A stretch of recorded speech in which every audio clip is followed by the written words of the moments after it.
The Yangtze's true geographic source, defined as the greatest distance to the sea, is a spring in southwestern Shanghai at 17,500 feet, feeding into the Damchu. Its spiritual source is a glacial spring at an elevation of 18,000 feet on the flank of Mount Jelandandong, 100 miles to the northwest, that becomes the Tuotuohe. After the confluence between the Damchu and the Tuotuohe, the river is first called the Tongtianhe, then the Jinshajiang, or Gold Sand River, as it begins to drop off the Tibetan Plateau. Below the Great Bend in northern Yunnan, it becomes the Changjiang, or Long River.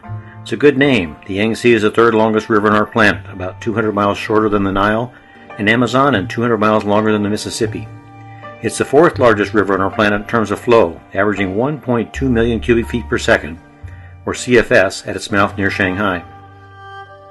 In the early 80s, the Chinese press learned that Sobek, a famous international rafting outfitter, led by Rich Bangs and now called Mountain Travel Sobek, was competing with a small Oregon company, Warren River Expeditions, for a permit to complete a first ascent of the upper Yangtze.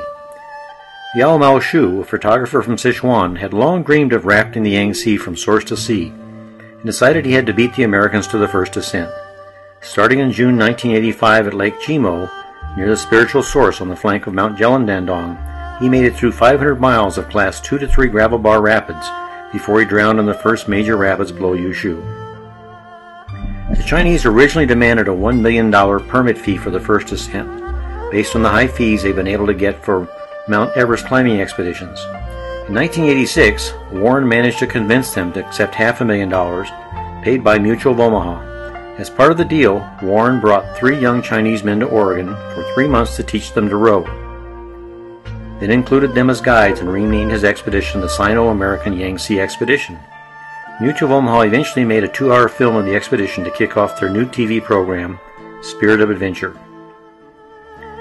Chinese nationalist fervor following Yao Mao Shu's death spurred 4 other Chinese teams to join the race, 3 from the Chinese Academy of Sciences, or CAS, and 1 from Luoyang, the capital of China, several centuries ago.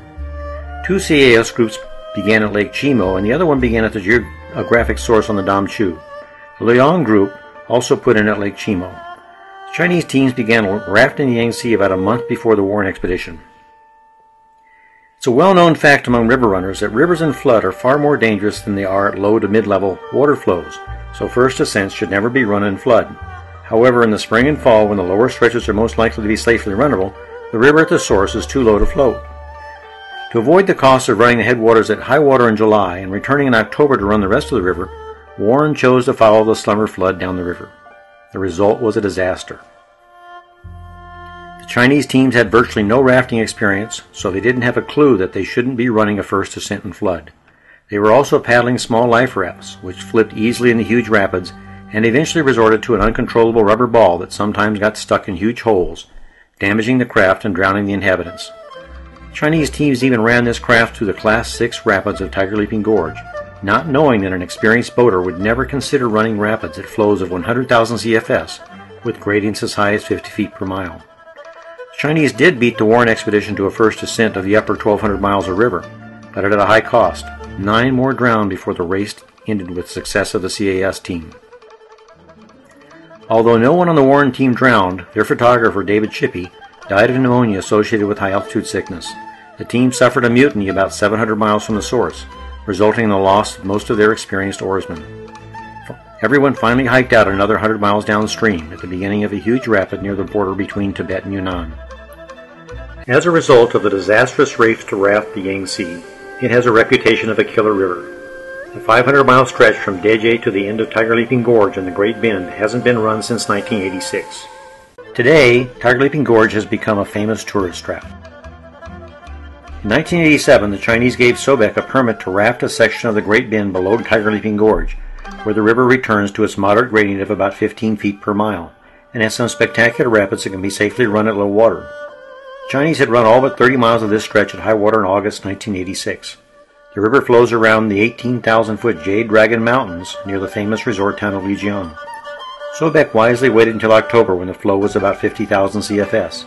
Their expedition resulted in one of the best river stories ever written, Riding the Dragon's Back, The Race to Raft the Yangtze, by Rich Bangs and Christian Callan.